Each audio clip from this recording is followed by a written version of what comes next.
नमस्कार। संभव online classes में आप सभी बच्चों का एक बार फिर से स्वागत है। आज अपन बात करेंगे, अपना जो टॉपिक चल रहा था रिएक्शन मैकेनिज्म।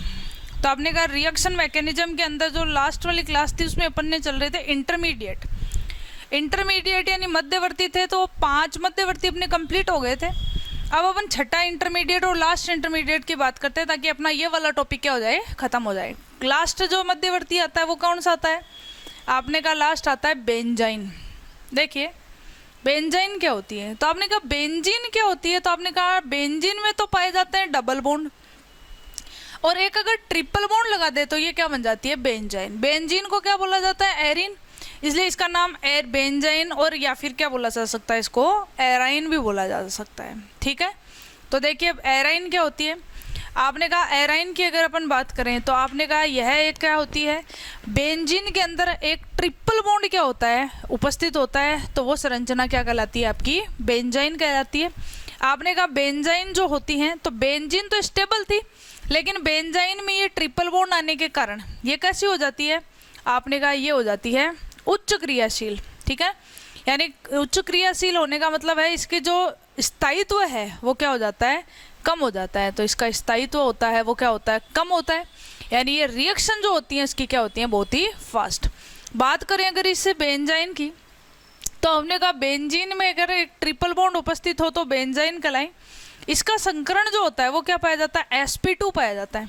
और ये भी क्या होती है, आपने कहा ये जो है ये एरोमेटिक होती हैं। ठीक है, अब आपने कहा इनकी जो रिएक्शंस हैं वो बहुत ज़्यादा फास्ट तीव्र गति से होती हैं।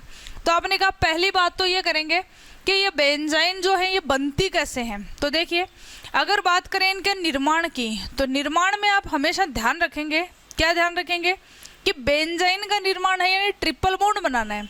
तो ये अभिक्रिया हमेशा किससे बनती है, आपने कहा 1-2 विलोपन अभिक्रिया से बनेगी। देखिए अभी बात करेंगे अपन अभिक्रियाओं के प्रकार की, उसमें समझाएंगे आपको कि विलोपन अभिक्रियाएं क्या होती हैं। जैसे आपने कहा ये बेंजीन थी, इस बेंजीन पे 1-2 स्थिति पर कोई भी 2 ग्रुप लगा दो। जैसे आपने कहा हाइड्रोजन लगा दिए, आपने कहा हाइड्रोजनों को यहाँ से हटा दो। हटने का मतलब विलोपन 1-2 से हटाना है, इसको क्या बोलेंगे, विहाइड्रोजनीकरण। आपने कहा हाइड्रोजन हट गए, दोनों का एक एक बॉन्ड टूट गया, और एक एक बॉन्ड टूटते ही क्या बन जाती है यहाँ पे बेंजाइन।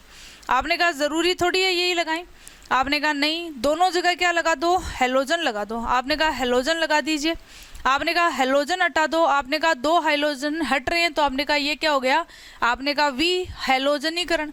आपने कहा हेलोजन हटा दिए तो भी यहाँ पे क्या बन जाएगी, आपने कहा बेंजाइन। इसी तरह से देखिए आपको जैसे इस तरह से दे दे कि ये क्या है हाइड्रोजन, ये क्या था हेलोजन, यहाँ से क्या हटा दें HX, हाइड्रोहेलोजनीकरण। तो ये क्या हो गया, विहाइड्रोहेलोजनीकरण। बनेगी क्या, आपने कहा यहाँ पे भी क्या बनती है, बेंजाइन। तो देखिए 2 ग्रुप है वो 1-2 स्थिति पे है, 1-2 स्थिति से जब हट रहे हैं तो यहाँ पे किसका निर्माण हो रहा है, बेंजाइन का। जैसे आपको अगर इस तरह से दे दिया जाए, ठीक है, ये तो दे दिया COOH और ये क्या दे दिया NH2। आपको कहीं लिक्विड अमोनिया की प्रेजेंस के अंदर ये रिएक्शन कराइए, या NaNH2 दे दे आपको, तो आपने कहा देखिए जैसे इसको हटाएंगे गर्म करते ये तो कौन सी गैस हट जाएगी, CO2।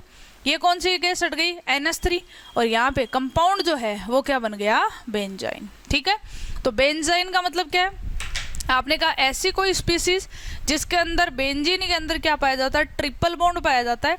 संकरण इसका sp2 होता है, संरचना इसकी एरोमेटिक होती है, लेकिन इस तीसरा जो बंध है इसका स्थायित्व बहुत कम होने के कारण आपने कहा ये जो है हाईली रिएक्टिव होती है। आपने कहा रिएक्शन जो है इसके बहुत ही क्या होती है, फास्ट। निर्माण के लिए अपन ने पढ़ा, तो आपने कहा निर्माण के लिए क्या कहते हैं, आपने कहा कोई भी बेंजीन है उस पर 1-2 स्थिति पर कोई भी 2 ग्रुप को जोड़ दिए, वहां से उनको हटा दीजिए, जैसे हटेंगे एक क्या आ जाएगा, ट्रिपल बॉन्ड बन जाएगा, और क्या बन जाएगी, बेंजाइन। अब आपने कहा इतनी हाईली रिएक्टिव होने के कारण अब अपन पढ़ेंगे इसकी केमिकल रिएक्शंस। तो देखिए केमिकल रिएक्शंस जो है उनकी अगर अपन बात करें, तो आपने कहा बेंजाइन को बनाया किससे था, आपने कहा विलोपन से। तो अगर अपन इसकी बात करें तो इसका जो अभिक्रियाएं हैं वो कौन सी होती है, योगात्मक अभिक्रियाएं होती हैं। योगात्मक का मतलब क्या है, ये बॉन्ड टूट जाएगा, ठीक है, और यहाँ पे कोई ना कोई ग्रुप आके जुड़ जाएंगे। तो अब अपन पढ़ते हैं बेंजाइन की रासायनिक अभिक्रियाएं। देखिए आपने कहा ये क्या है अपने पास में, बेंजाइन। आपने कहा इस बेंजाइन की रिएक्शन करानी है। एक नॉर्मल एग्जांपल लिख लें। आपने कहा जो भी अपन रिएक्शन कराएंगे उसमें एक तो क्या होगा इलेक्ट्रोफाइल और एक क्या होगा न्यूक्लियोफाइल, ऐसे होंगे।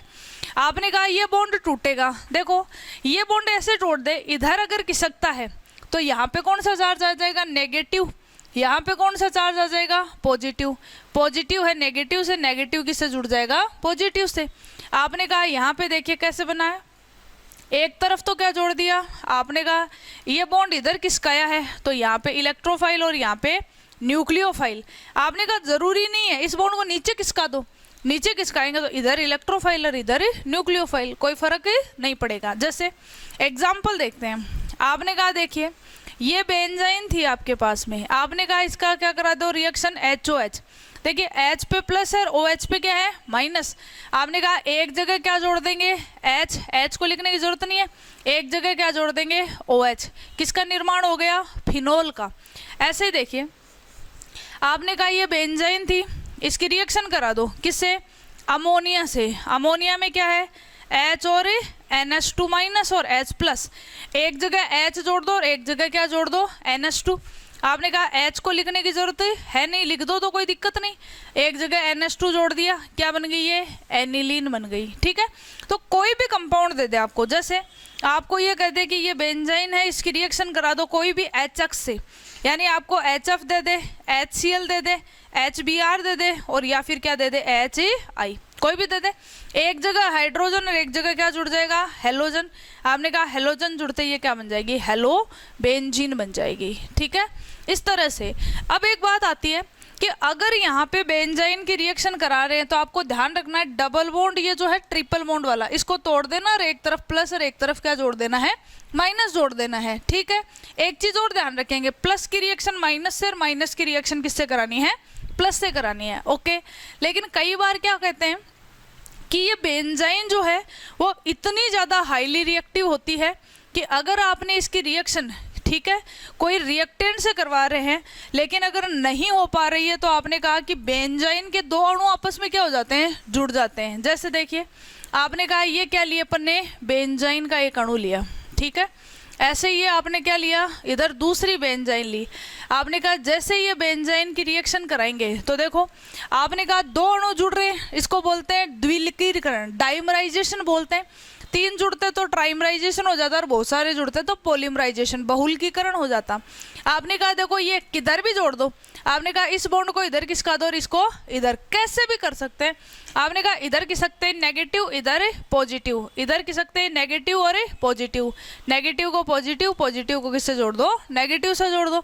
तो आपने कहा दो बेंजाइन जो होती हैं वो आपस में क्या होती हैं जुड़ जाती हैं और दो बेंजाइन जुड़ रही हैं यानी इसका क्या हो जाएगा द्विलकीकरण हो जाएगा और ये अपने पास में क्या बन जाएगा कंपाउंड। तो यहाँ तक जो है इस यूनिट का इंटरमीडिएट वाला जो पोर्शन है वो क्या हो जाता है खत्म हो जाता है। अब अपन बात करेंगे कि अभिक्रियाएं जो हैं वो कौन कौन से प्रकार की होती हैं। तो देखिए अब अपना नेक्स्ट टॉपिक स्टार्ट होता है अभिक्रियाओं के प्रकार।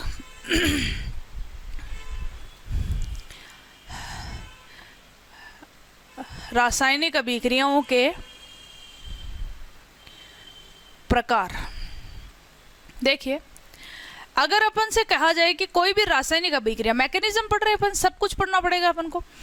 आपने कहा कोई भी एक अभिक्रिया है, एक रिएक्शन है, तो आपने कहा टोटल जो रिएक्शन होती हैं वो कितने प्रकार की होती है। तो आपने कहा टोटल अभिक्रियाएं होती हैं वो होती हैं 4 प्रकार की। देखिए कौन कौन सी होती हैं। पहली फर्स्ट अभिक्रिया जो होती है उसको बोला जाता है एडिशन रिएक्शन, आपने कहा योगात्मक अभिक्रिया। दूसरी की अगर अपन बात करें तो आपने कहा दूसरी इसके जस्ट अपोजिट होती है। कौन सी अभिक्रिया लिखा जाता है विलोपन अभिक्रिया, एलिमिनेशन रिएक्शन लिखा जाता है। तीसरी जो अभिक्रिया होती है उसकी बात करें तो आपने कहा पुनर्विन्यास होती है, सॉरी पुनर्विन्यास से पहले प्रतिस्थापन पढ़ लेते हैं। आपने कहा तीसरी अभिक्रिया जो होती है वो क्या होती है, आपने कहा प्रतिस्थापन, सब्स्टिट्यूशन रिएक्शन होती है, ठीक है। और लास्ट जो होती है उसकी बात करें तो आपने कहा ये क्या होती है पुनर्विन्यास, रीअरेंजमेंट होता है, ठीक है। अब इनकी बात करते हैं कि ये होते क्या क्या हैं। देखिए अगर योगात्मक की बात करें तो योगात्मक अभिक्रिया फिर 3 प्रकार की होती है। तीन प्रकार की कैसे, देखो योगात्मक अभिक्रिया का मतलब है किसी चीज का जुड़ना। अब जुड़ेगा क्या, इलेक्ट्रॉन्स नहीं और नाभिक्स नहीं। विलोपन का मतलब होता है किसी भी ग्रुप का कंपाउंड से हटना। तो आपने कहा ये दोनों जस्ट अपोजिट हो गई, ठीक है। अब बात करते हैं प्रतिस्थापन की। तो प्रतिस्थापन का मतलब होता है एक ग्रुप आके जुड़ेगा तो एक वहां से क्या हो जाएगा, हट जाएगा। ये अभिक्रिया क्या कहलाती है, प्रतिस्थापन। और बात करें अगर पुनर्विन्यास की, तो आपने कहा पुनर्विन्यास में ना तो कोई ग्रुप आके जुड़ता है ना कोई ग्रुप हटता है, बस एक ग्रुप है। वो आपने कहा कम स्थायी से ज़्यादा स्थायी बनाने के लिए जो कंपाउंड में ग्रुप है वो अपना स्थान को क्या कर लेते हैं, अदल बदल कर लेते हैं और कम स्थायी से ज़्यादा स्थायी संरचना का क्या कर देते हैं, निर्माण कर देते हैं। ये जो है ये क्या कहलाता है, पुनर्विन्यासी कहलाता है। तो देखिए आपने कहा योगात्मक का मतलब है जुड़ रहा है। तो आपने कहा ये तीन प्रकार का हो सकता है। पहला आपने कहा इलेक्ट्रॉन स्नेही योगात्मक। इलेक्ट्रॉन स्नेही योगात्मक का मतलब क्या है, आपने कहा पहले कौन जुड़ेगा, आपने कहा इलेक्ट्रॉन स्नेही जुड़ेगा तो नाम हो गया इलेक्ट्रॉन स्नेही योगात्मक अभिक्रिया। दूसरा जो प्रकार हो सकता है वो क्या होता है, आपने कहा नाभिक स्नेही योगात्मक अभिक्रिया। तो आपने कहा इन अभिक्रियाओं में पहले कौन जुड़ता है, नाभिक स्नेही, इसलिए नाम हो गया नाभिक स्नेही योगात्मक अभिक्रिया। और तीसरी जो बात करते हैं वो क्या होती है, आपने कहा मुक्त मूलक। तो थर्ड कैटेगरी जो होती है वो आती है मुक्त मूलक की, यानी इसमें किसका जुड़ना होता है, मुक्त मूलक का। नेक्स्ट बात करें विलोपन की, तो विलोपन के ऐसे कोई प्रकार नहीं है। बात करते हैं प्रतिस्थापन की, तो आपने कहा प्रतिस्थापन अभिक्रिया भी तीन प्रकार की होती है। एक ग्रुप आके जुड़ता है, एक वहां से हटता है। आपने कहा पहले अगर इलेक्ट्रॉन स्नेही के कारण हो रहा है तो इसका नाम क्या हो जाएगा, आपने कहा इलेक्ट्रॉन स्नेही प्रतिस्थापन अभिक्रिया, यानी पहले आके इलेक्ट्रॉन स्नेही जुड़ेगा उसकी वजह से क्या होगा, प्रतिस्थापन। दूसरा जगह है उसके लिए क्या कहेंगे ने, नाभिक स्नेही प्रतिस्थापन अभिक्रिया। इसमें कौन जुड़ेगा, नाभिक स्नेही के कारण क्या होगा, प्रतिस्थापन। और तीसरा जो है वो क्या हो जाता है, मुक्त मूलक के कारण प्रतिस्थापन अभिक्रिया। तो अपन एक एक करके सारी अभिक्रियाएं पढ़ते हैं और उनको एग्जाम्पल से अपन समझते हैं। तो देखिए सबसे पहले कौन सी पढ़ रहे हैं अपन, योगात्मक। और योगात्मक अभिक्रियाएं जो हैं वो भी कितने प्रकार की हैं, तीन प्रकार की हैं। तो देखिएगा बात करेंगे इनकी। तो अपन ने कहा सबसे पहली अभिक्रिया है योगात्मक अभिक्रिया। योगात्मक अभिक्रिया होती हैं उनकी बात करें तो आपने कहा ऐसी अभिक्रियाएं जो होती हैं वो असंतृप्त यौगिक जो होते हैं उनकी क्या होती हैं, अभिलाक्षणिक अभिक्रियाएं होती हैं। अभिलाक्षणिक का मतलब क्या है कि जिस भी कंपाउंड में डबल बॉन्ड या ट्रिपल बॉन्ड पाए जाते हैं वो सारे कंपाउंड कौन सी अभिक्रिया देते हैं, योगात्मक। कैसे, आपने कहा योगात्मक में क्या होगा, आपने कहा एक पाई बंध तो है वो टूट जाएगा, ठीक है, टूटेगा, और दो सिग्मा बंध है वो क्या हो जाएंगे, बन जाएंगे, ठीक है। कैसे, देखिए सिंपल अगर समझें तो आपने कहा एक एग्जांपल ले लेते हैं, CS2 डबल बॉन्ड CS2। आपने कहा इसकी रिएक्शन कराई किससे, आपने कहा इलेक्ट्रॉन्स नहीं और नाभिक्स नहीं। तो देखो बॉन्ड तोड़ दीजिए और एक तरफ ही जोड़ दीजिए। तो आपने कहा एक पाई बॉन्ड टूट गया और दो सिग्मा बंध क्या हो गए, जुड़ गए, और आके कौन जुड़ गया, इलेक्ट्रोफाइल और न्यूक्लियोफाइल। कोई दिक्कत नहीं। अब आपने कहा देखो इस अभिक्रिया में अगर मैकेनिज्म देखने जाएं तो पहले अगर इलेक्ट्रॉन्स नहीं जुड़ता है तब तो नाम हो जाएगा इलेक्ट्रॉन्स नहीं योगात्मक। पहले अगर नाभिक्स नहीं जुड़ता है तो नाम क्या हो जाएगा, नाभिक्स नहीं योगात्मक। और अगर फ्री रेडिकल से जुड़ता है तो नाम क्या हो जाएगा, मुक्त मूलक योगात्मक। लेकिन ध्यान रखेंगे तीनों की मैकेनिज्म जो होती है वो अलग अलग है, लेकिन आपने कहा लास्ट का जो प्रोडक्ट बनता है वो हमेशा क्या बनता है, सेम होता है। कैसे, अब देखिए बात करते हैं तीनों टाइप्स की। ये इसकी एकदम बेसिक रिएक्शन थी। और अभिलाक्षणिक का मतलब क्या है, आपने कहा कोई भी ऐसा कंपाउंड जिसमें क्या पाए जाते हैं, तो आपने कहा डबल बॉन्ड और ट्रिपल बॉन्ड, वो सारे के सारे कौन सी अभिक्रियाएं देते हैं, योगात्मक अभिक्रियाएं। जैसे एल्कीन है, एल्काइन है, इनकी बात करते हैं। अब देखिए आपने कहा पहली पढ़ते हैं अपन इसमें इलेक्ट्रॉन स्नेही। देखिए इलेक्ट्रॉन स्नेही योगात्मक की बात करते हैं। आपने कहा कोई एल्कीन का एग्जाम्पल लिया, आपने कहा ये ले लिया CS3 CH double bond CS2, और आपको कहते हैं इसका जलव गठन करा दो, यानी H और क्या जोड़ना है अपन को, OH। देखिए ये अभिक्रिया कैसे होगी, आपको पता है डबल बॉन्ड को तोड़ेंगे और एक तरफ क्या जोड़ देंगे, H और OH। लेकिन कैसे, आपने कहा देखो ये बॉन्ड सबसे पहले इधर खिसकेगा, इधर खिसकते ही ये क्या बन गया, आपने कहा CH3 CH पॉजिटिव, ये क्या बन गया CH2 नेगेटिव। अब आपने कहा इसमें पहले आके कौन जुड़ता है, H। तो देखो H जुड़ते ही ये क्या बन गया, CH3 CH प्लस, और H प्लस जुड़ते ही क्या बन गया, CH3। तो देखो पहले आके कौन जुड़ रहा है, आपने कहा H प्लस, और जिस पे प्लस होता है वो क्या कहलाता है, इलेक्ट्रॉन्स नहीं। तो पहले योग किसका हो रहा है, इलेक्ट्रॉन्स नहीं का। अब बाद में क्या होगा, तो आपने कहा सेकंड स्टेप क्या होती है, आपने कहा सेकंड स्टेप जो होती है, तो ये पॉजिटिव था तो इस पे आके कौन जुड़ जाएगा, जो नेगेटिव। नाभिक स्नेही बाद में जुड़ रहा है, तो आपने कहा पहले किसका योग हो रहा है, इलेक्ट्रॉन स्नेही का। तो उदाहरण किसका हो गया, इलेक्ट्रॉन स्नेही योगात्मक का। ठीक है, ये तो है इसकी मैकेनिज्म। लेकिन अपन ने कहा अपन को जनरल प्रोडक्ट बनाना होता है, तो क्या कहेंगे, पाई बंद को तोड़ देंगे और 2 सिग्मा बंद को जोड़ देंगे, तो प्रोडक्ट क्या बनेगा, CH3 CH CH2 H और OH। ठीक है, अब आपने कहा कईयों के दिमाग में आ सकता है कि OH को इधर क्यों नहीं जोड़ा, तो अपन को पता है कि जब असममित एल्कोहल होती है तो वहाँ पे नियम कौन सा लगता है, मार्कोनिकोफ, यानी नेगेटिव को वहाँ जोड़ते हैं जहाँ हाइड्रोजन की संख्या क्या होती है, कम होती है। इसकी अपन नेक्स्ट चैप्टर्स के अंदर ही बात करेंगे। नेक्स्ट देखिए, इलेक्ट्रॉन स्नेही योगात्मक के बाद में आता है नाम नाभिक स्नेही योगात्मक। देखिए सेकंड बात करते हैं अपन, आपने कहा ये कौन सी है, अब नाभिक स्नेही योगात्मक अभिक्रिया। अब नाभिक स्नेही योगात्मक की अपन बात करेंगे, तो आपने कहा नाभिक स्नेही योगात्मक अभिक्रियाओं में क्या होगा, आपने कहा पहले आके कौन जुड़ेगा, नाभिक स्नेही जुड़ेगा। जैसे अगर ये बात करें तो आपने कहा जितने भी कार्बोनाइल कंपाउंड है, यानी एल्डिहाइड और कीटोन, उनकी बात करते हैं। आपने कहा कार्बोनाइल का मतलब ये है कार्बन डबल बॉन्ड ऑक्सीजन, अगर दोनों तरफ RR जोड़ दें तब तो हो जाएगा कीटोन, एक H जोड़ दें तो क्या हो जाएगा, एल्डिहाइड। यानी ये एल्डिहाइड भी हो सकता है या कीटोन भी हो सकता है। आपने कहा इनकी रिएक्शन कराओ किससे, HCN से। अब देखो एक पे प्लस और एक पे माइनस, वही डबल बॉन्ड को तोड़ेंगे और दोनों को जोड़ेंगे, लेकिन पहले कौन जुड़ेगा, तो आपने कहा नाभिक स्नेही योगात्मक की बात करें तो वो कार्बोनाइल यौगिकों की योगात्मक अभिक्रिया होगी। कैसे, आपने कहा देखो कार्बन और ऑक्सीजन की बात करें तो ऑक्सीजन की विद्युत ऋणता हमेशा कार्बन से क्या है, ज्यादा है। ये बॉन्ड इधर के सकते हैं, इस पे नेगेटिव और इस पे क्या आ जाता है, पॉजिटिव आ जाता है। अब जब इसकी मैकेनिज्म देखने जाते हैं तो आपने कहा सबसे पहले तो ये अभिक्रिया होती है कि ऑक्सीजन की तरफ क्या खिसक जाते हैं, इलेक्ट्रॉन खिसक जाते हैं। फिर अगर बात करें तो अब इसमें पहले कौन जुड़ता है, आपने कहा नाभिक स्नेही जुड़ता है। तो देखो नाभिक स्नेही जुड़ते ही क्या हो गया, आपने कहा R, ये R या H जो भी था, अब कार्बन, इससे कौन जुड़ गया, आपने कहा नाभिक स्नेही CN माइनस, और इस कार्बन ये ऑक्सीजन पे क्या रह गया, नेगेटिव। अब अगले स्टेप में कौन जुड़ेगा, आपने कहा H प्लस, तो क्या बनेगा, ये R या H, ये क्या था साइनाइड, और ये क्या हो गया OH। ठीक है, सीधा देखिए प्रोडक्ट। तो आपने कहा योगात्मक अभिक्रिया में क्या होता है, पहले ये, फिर नाभिक स्नेही, और फिर ये H आके इस पे जुड़ जाता। 3 स्टेप होती हैं, लेकिन अपन एक स्टेप में लिखें तो क्या लिखेंगे, डबल बॉन्ड को तोड़ देंगे और H और CN को जोड़ देंगे। अब प्लस माइनस है तो आपने कहा प्लस को माइनस है और माइनस को प्लस है, तो देखो प्रोडक्ट क्या बनेगा, वही बनेगा जो अपन बनाते आ रहे हैं। क्या, कार्बन से तो कौन जुड़ेगा, नेगेटिव, तो CN जोड़ दिया, ऑक्सीजन से कौन जुड़ेगा, पॉजिटिव। तो ये यानी मैकेनिज्म है वो अलग अलग हो सकती हैं, लेकिन लास्ट का प्रोडक्ट हमेशा क्या रहता है, सेम रहता है। ठीक है, तो नाभिक स्नेही पहले जुड़ता है, तो ये एग्जाम्पल हो जाता है किसका, आपने कहा नाभिक स्नेही योगात्मक का।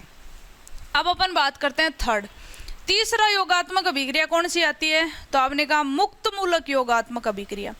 देखो मुक्त मूलक योगात्मक अभिक्रिया की अगर बात करें तो ध्यान रखेंगे, आपने कहा मुक्त मूलक बनाने के लिए हमेशा ऊर्जा क्या चाहिए होती है, ज्यादा। तो आपने कहा ये अभिक्रिया किस में होती है, आपने कहा पेराबैंगनी किरणों की उपस्थिति में, या ऐसे कहें परोक्साइड की उपस्थिति में। एक नाम सुना होगा आपने, खराश प्रभाव, या इसको परोक्साइड प्रभाव भी कहा जाता है। देखो क्या होता है, आपने कहा एक कंपाउंड लेते हैं, कोई भी एल्कीन ले लो, जैसे CH3 CH double bond CH2, आपने कहा इस पे अगर अपन HBr को जोड़ रहे हैं तब तो ये सीधा है, प्लस और माइनस को इससे जोड़ दो और मार्कोनिकोफ नियम लगा दो। लेकिन अगर HBr अपन को दे दे किसकी प्रेजेंस में, H2O2, यानी परोक्साइड की प्रेजेंस में देता है, तो आपने कहा यहाँ पे नियम कौन सा काम आता है, एंटी मार्कोनिकोफ, यानी अब की बार नेगेटिव को वहां जोड़ेंगे जहां हाइड्रोजन की संख्या कम नहीं ज्यादा है। तो आपने कहा यहाँ पे प्रोडक्ट क्या बनता है, CH3 CH CH2, वही डबल बॉन्ड को तोड़ेंगे और इनको जोड़ेंगे। आपने कहा Br को इधर जोड़ेंगे जहां हाइड्रोजन ज्यादा है, H इधर, ये नियम कौन सा है, एंटी मार्कोनिकोफ नियम। ये ऐसा क्यों हुआ? तो आपने कहा परोक्साइड जो है, तो आपने कहा परोक्साइड इस तरह से था, अब आपने कहा परोक्साइड है तो ये बीच में से टूटेगा क्योंकि दोनों की विद्युत ऋणता हो गई बराबर, समान विखंडन। समान विखंडन होते ही ये क्या बन गए? मुक्त मूलक। अब आपको बोलता है मुक्त मूलक जिससे विक्रिया करता है उसका भी क्या बना देता है? मुक्त मूलक बना देता है। HBr से विक्रिया करेगा और आपने कहा HBr से विक्रिया करके इसका भी क्या बना देगा? मुक्त मूलक। अब आपने कहा मुक्त मूलक की विक्रिया है तो मुक्त मूलक जुड़ रहे हैं, एक इधर और एक इधर, इसलिए इसका नाम क्या हो गया? मुक्त मूलक योगात्मक अभिक्रिया। ध्यान रखेंगे मुक्त मूलक योगात्मक में आए तो HBr और H2O2 याद रखने हैं, यानी केवल और केवल HBr पे लगता है, वो भी किसकी प्रेजेंस में? परोक्साइड की प्रेजेंस में। ओके, अब बात करते हैं अपन नेक्स्ट कैटेगरी, योगात्मक हो गई। अब याद करेंगे किसकी? विलोपन की। तो देखिए विलोपन अभिक्रिया का मतलब क्या होता है? तो आपने कहा विलोपन का मतलब होता है किन्हीं भी दो ग्रुप्स का हटना, तो वहाँ पे अभिक्रिया जो होती है वो कौन सी मानी जाती है? आपने कहा विलोपन। देखो विलोपन के लिए कहा कि ये जस्ट योगात्मक की विपरीत अभिक्रिया होती है, इसमें दो सिग्मा बंध क्या होते हैं? टूटते हैं, और एक क्या बन जाता है? या तो पाई बंध और या फिर क्या बन जाते हैं? चक्रीय यौगिक। कैसे? देखिए आपने कहा विलोपन के वैसे योगात्मक वाले प्रकार तो नहीं है, लेकिन कौन सा ग्रुप हट रहा है उसके आधार पर अगर बात करें तो पहला नाम आता है एल्फा विलोपन।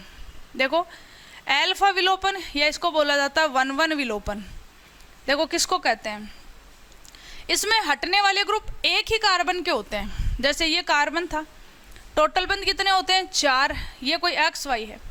आपने कहा यहाँ से विलोपन हो जाए कि दोनों हैं बंध एक साथ एक ही कार्बन से हट रहे हैं, इसलिए इसका नाम क्या हो गया? आपने कहा 1,1 है, एक नंबर है तो एक से हट रहे तो 1,1 हो गया। या इसकी बात करें तो एल्फा विलोजन। अब देखो जब ये एक ही ग्रुप से हटेंगे तो यहाँ पे क्या बनती है? कार्बिन। तो ध्यान रखेंगे अपन एल्फा विलोपन में प्रोडक्ट क्या बनता है? आपने कहा कार्बिन बनता है। दूसरा देखिए सबसे ज्यादा जो होता है वो कौन सा होता है? बीटा विलोपन। बीटा को लिखते हैं 1,2 विलोपन। देखो 1,2 विलोपन कैसे? आपने कहा इसकी अगर अपन बात करें तो आपने कहा कोई भी कार्बन की श्रृंखला होती है उसमें हटने वाले ग्रुप है वो 1 और 2 स्थिति पर होते हैं। अब इनको हटाएंगे तो आपने कहा एक एक बॉन्ड टूटा तो दोनों के बीच में क्या बन जाएगा? Double bond. डबल बॉन्ड बन गया, यानी यहाँ पे क्या बनती है? आपने कहा प्रोडक्ट जो है वो क्या बनते हैं? एल्केन। तो एक से हटते हैं तो कार्बिन बनती है अलग, एक और 1,2 से हटते हैं तो प्रोडक्ट है वो क्या बनता है? आपने कहा एल्केन। अब आपने कहा जरूरी थोड़ी है कि 1,2 पे हो, आपने कहा नहीं 1,3 पे, 1,4 पे, 1,5 पे किधर भी हो सकता है। तो अब देखिए नेक्स्ट एग्जाम्पल, अब अगर आपको कह दे 1,3 विलोपन कराओ तो आपने कहा 1,3 विलोपन में चक्रीय यौगिक बन जाएंगे। कैसे? आपने कहा देखो एक कार्बन 2 3, यहाँ पे कोई भी ग्रुप है XY, इनको हटाना है। अब ये हटेंगे तो एक एक बंध टूट रहे तो एक नया बंध बन जाएगा। आपने कहा नया बंध बनते ही ये कितने सदस्य कंपाउंड बन गया? आपने कहा 3। ऐसे ही आपको कह दे 1,4 विलोपन है, आपने कहा 1,4 विलोपन दे दे तो देखिए कैसे बनाएंगे? 1 2 3 4, ये X और ये Y हटा दो तो आपने कहा क्या बन जाएगा? चक्रीय यौगिक। तो विलोपन अभिक्रियाएं जो होती हैं उनमें या तो क्या बनते हैं? पाई बॉन्ड, और अगर विलोपन है वो 3 या 3 से ज्यादा कार्बन से हो रहा है तो आपने कहा ऐसे में क्या बन जाते हैं? चक्रीय यौगिक। ये एग्जाम्पल होते हैं क्या? दूसरी कैटेगरी विलोपन अभिक्रिया के। ठीक है, अब अपन बात करते हैं नेक्स्ट तीसरा। सामान्य जो केमिस्ट्री के अंदर ज्यादातर अभिक्रियाएं होती हैं वो प्रतिस्थापन अभिक्रियाएं ही अपन पढ़ते हैं। ठीक है, देखिए कैसे। आपने कहा अब अपन एग्जाम्पल लेंगे किनका? थर्ड। आपने कहा थर्ड कौन सी है? प्रतिस्थापन। प्रतिस्थापन अभिक्रिया। देखिए प्रतिस्थापन का मतलब क्या है? सिंपल आपको समझाएं, जैसे आपको दे दिया ROH, इसकी रिएक्शन करा दो किससे? HX से। आपने कहा एक ग्रुप हटे और इसकी जगह दूसरा आके जुड़ जाए तो देखो जैसे यहाँ पे क्या बना दे अपन? RX और प्लस क्या बन जाए? HOH। तो देखो H2O बन गया। आपने कहा OH हट गया और X आके जुड़ गया। या इसकी बात करें तो H हट गया और इसकी जगह आपने कहा कि यहाँ पे आके क्या जुड़ गया? R। तो देखो एक ग्रुप इसका हट गया एक इसका हट गया, दोनों तरफ क्या हो रहा है? आपने कहा प्रतिस्थापन। अब देखिए प्रतिस्थापन का मतलब था कि आपने सिंपल इसको क्या किया? प्लस, इसको माइनस, H पे प्लस, हेलोजन पे माइनस। इसके प्लस को इसके माइनस से जोड़ दिया, इसके प्लस को इसके माइनस से जोड़ दिया, कोई दिक्कत नहीं। अब आपने कहा ये 3 प्रकार की होती हैं। कैसे? पहली, आपने कहा पहली अभिक्रिया क्या आती है? आपने कहा इलेक्ट्रॉन स्नेही प्रतिस्थापन। आपने कहा प्रतिस्थापन तो होगा, लेकिन पहले कौन जुड़ेगा? आपने कहा इलेक्ट्रॉन स्नेही के कारण होगा। आपने कहा ये अभिक्रियाएं हैं, इनकी बात करें तो आपने कहा जो अपनी 4th यूनिट चलेगी वो पूरी इसी पे चलेगी।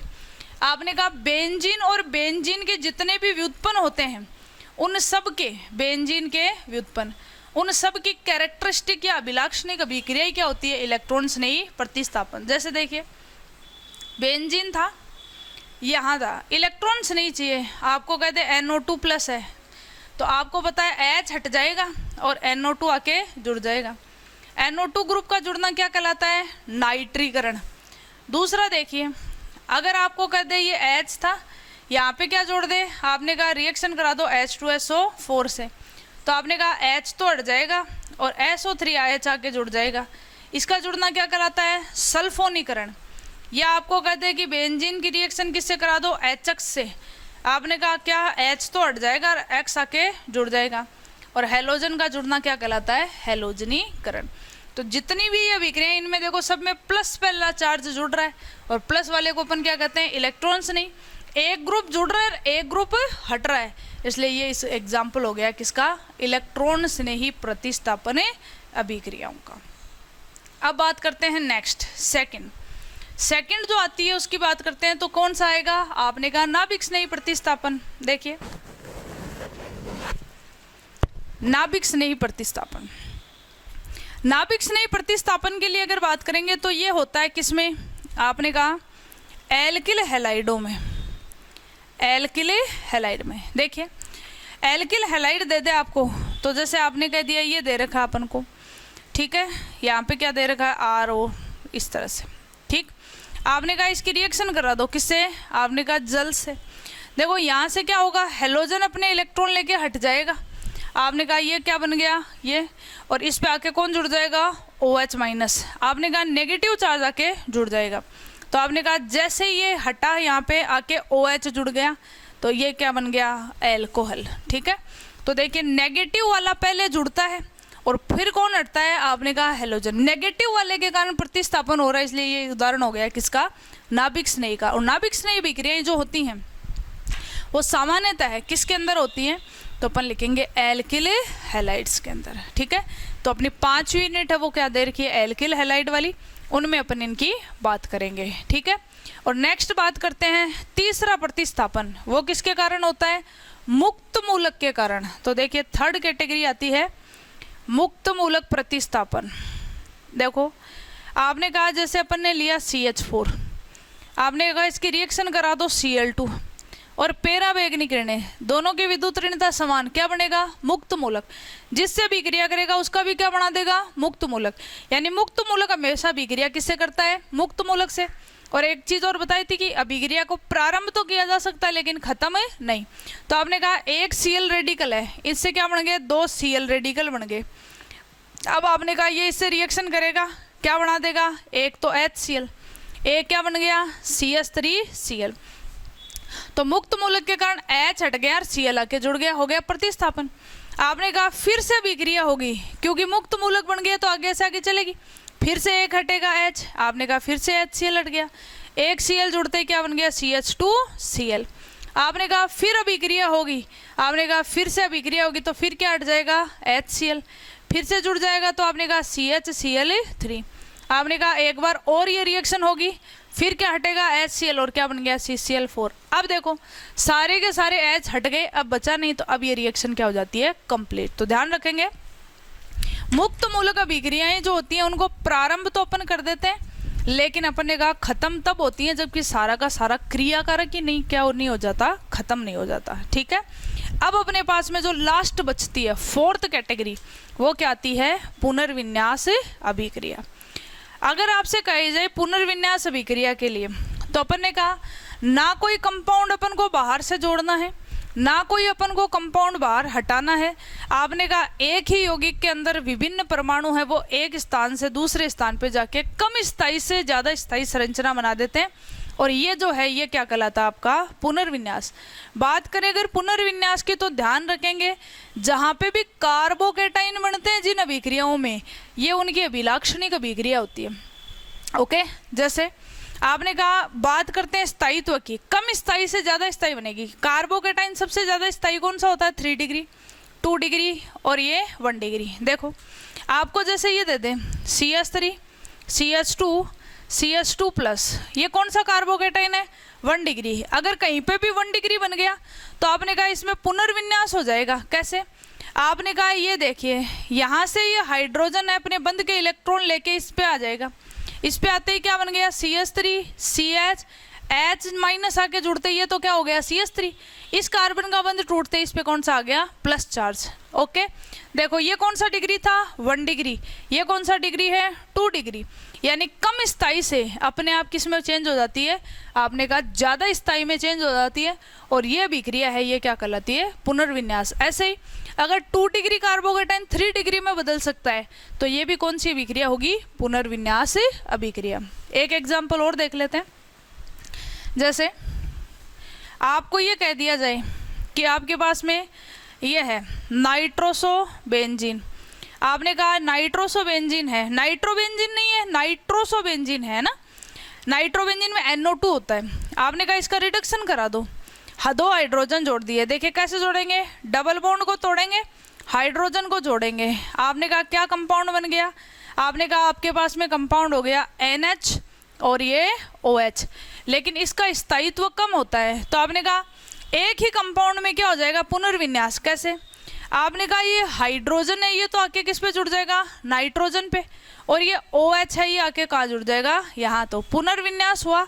और देखिए ये कंपाउंड था, इसका क्या बन गया? यहाँ तो OH और यहाँ पे क्या जुड़ गया? NH2। यानी कम स्थायी से अधिक स्थायी उत्पाद का निर्माण होना क्या कहलाता है?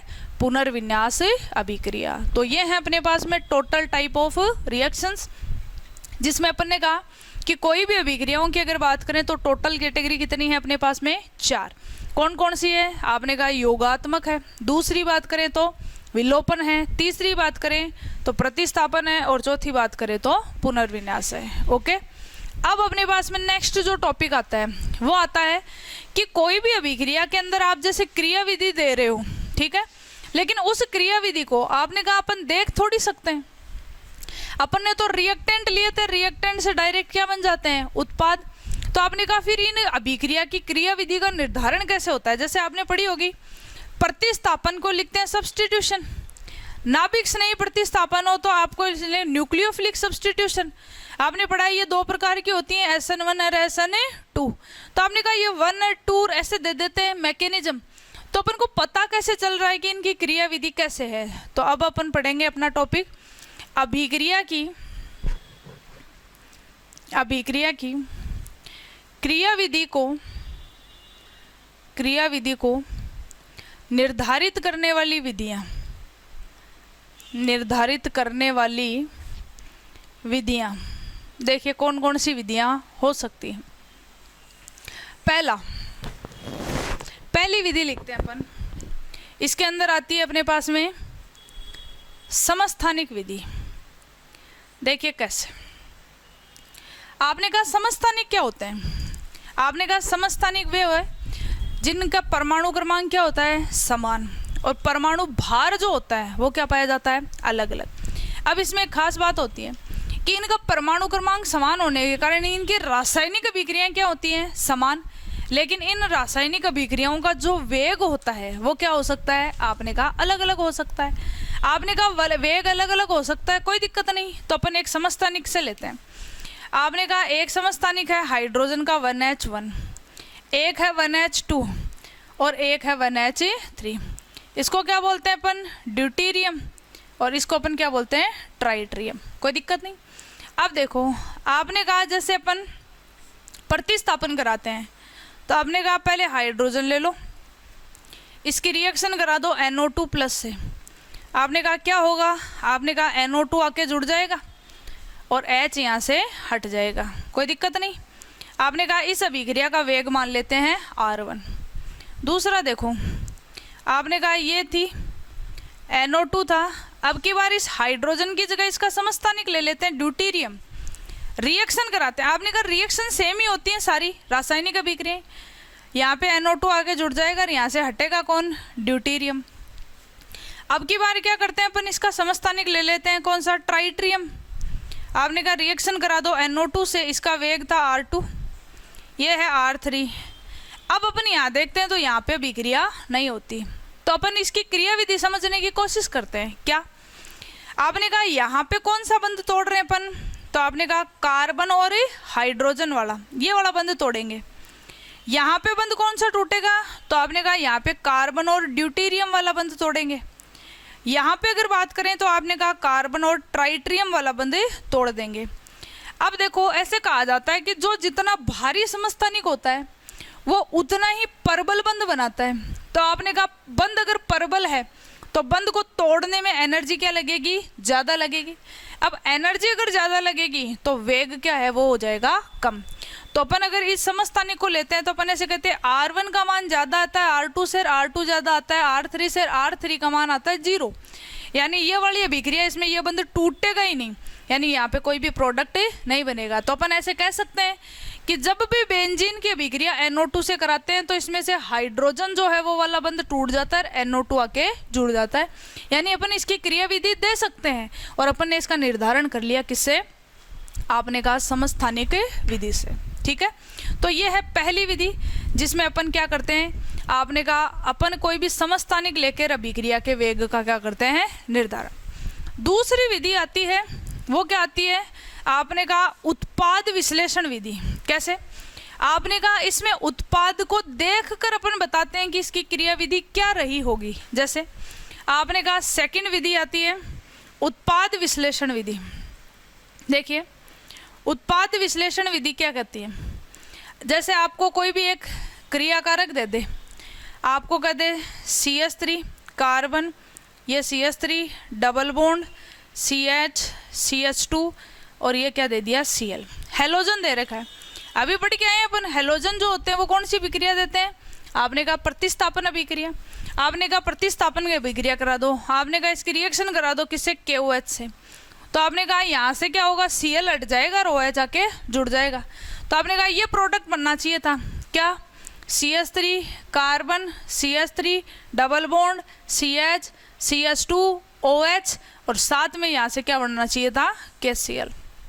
सही है, लेकिन ऐसे कहते हैं कि जब यहाँ पे इस अभिक्रिया में देखते हैं तो ये उत्पाद तो केवल 15% ही बनता है।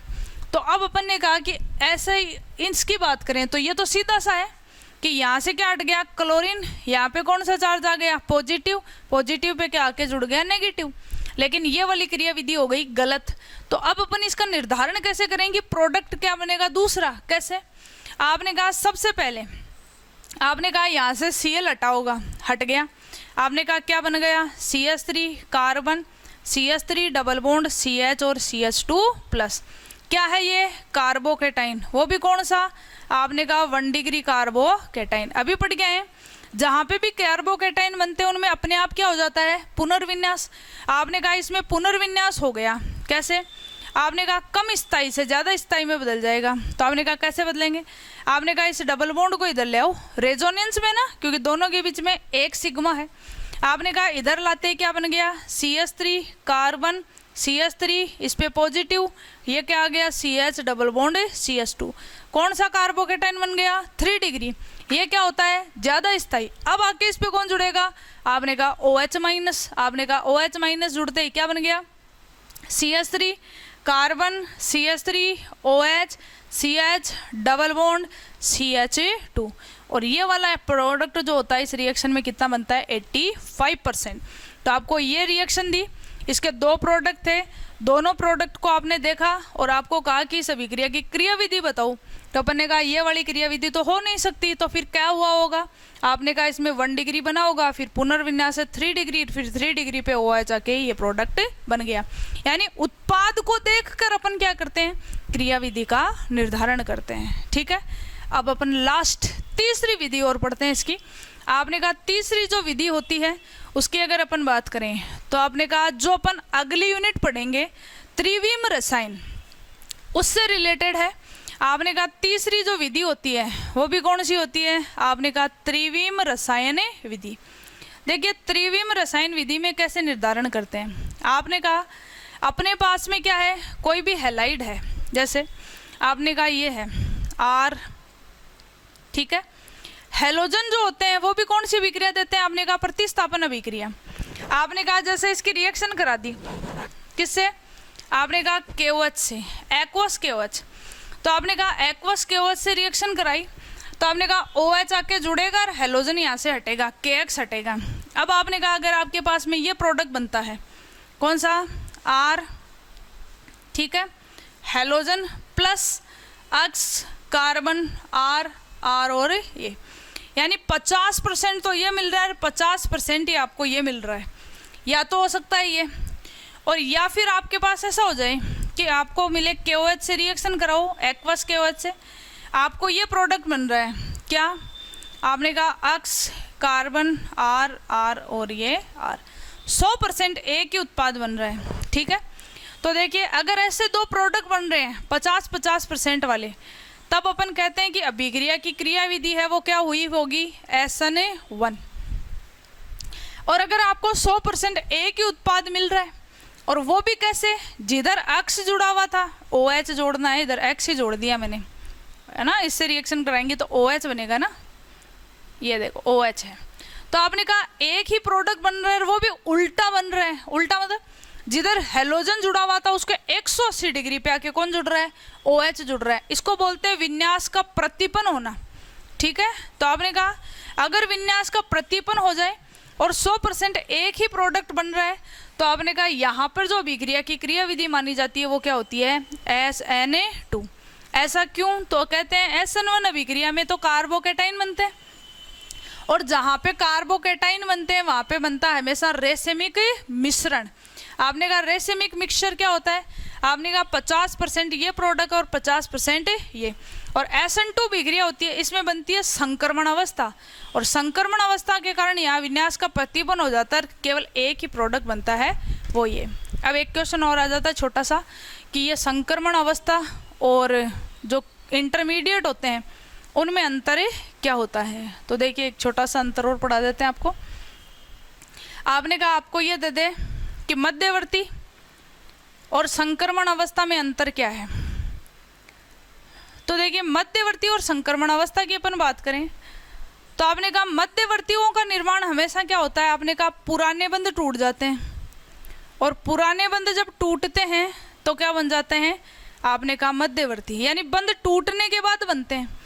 लेकिन अगर संक्रमण अवस्था की बात करें तो इसमें कहा जाता है कि इसमें आंशिक बंध बनते हैं और इसमें आंशिक बंध क्या होते हैं, टूट जाते हैं।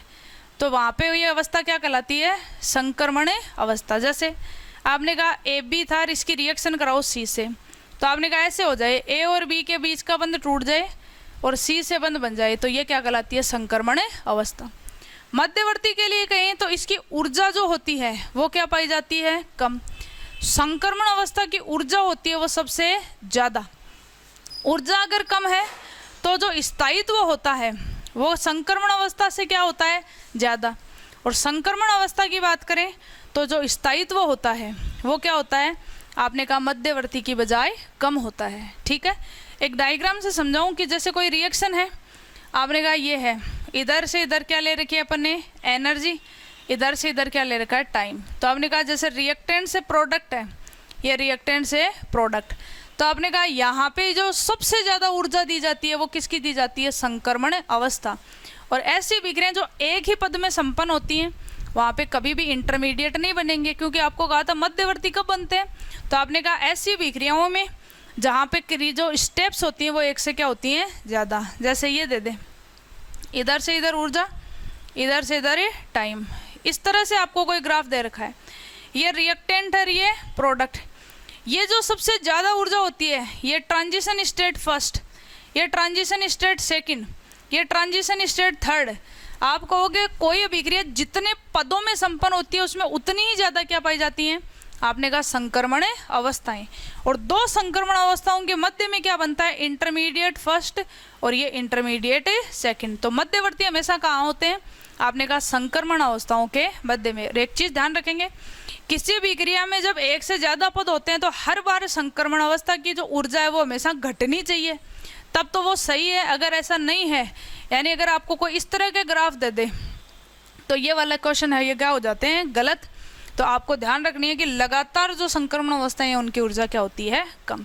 और बात करें अगर ऊर्जा के आधार पर, तो अपन बात करेंगे नेक्स्ट जो टॉपिक्स पढ़ेंगे उनमें कि ऊर्जा के आधार पर अभिक्रियाएं होती हैं दो प्रकार की, एक कौन सी होती है उष्माशोषी, एक कौन सी होती है उष्माक्षेपी। ठीक है, तो ये है अपना यूनिट फर्स्ट टॉपिक, जिसमें अपने पास कौन से थे, बंद विखंडन थे। बंद विखंडन के अलावा अभिकर्मकों के प्रकार थे, इसके अलावा अपने पास मध्यवर्ती थे, मध्यवर्ती के अलावा अपने पास में अभिक्रियाओं की क्रियाविधि के निर्धारण की विधियां थी, और अपने पास में थे अभिक्रियाओं के प्रकार। तो ये अपना टॉपिक हो जाता है पूरा। नेक्स्ट मिलते हैं आपसे नेक्स्ट यूनिट में। Thank you.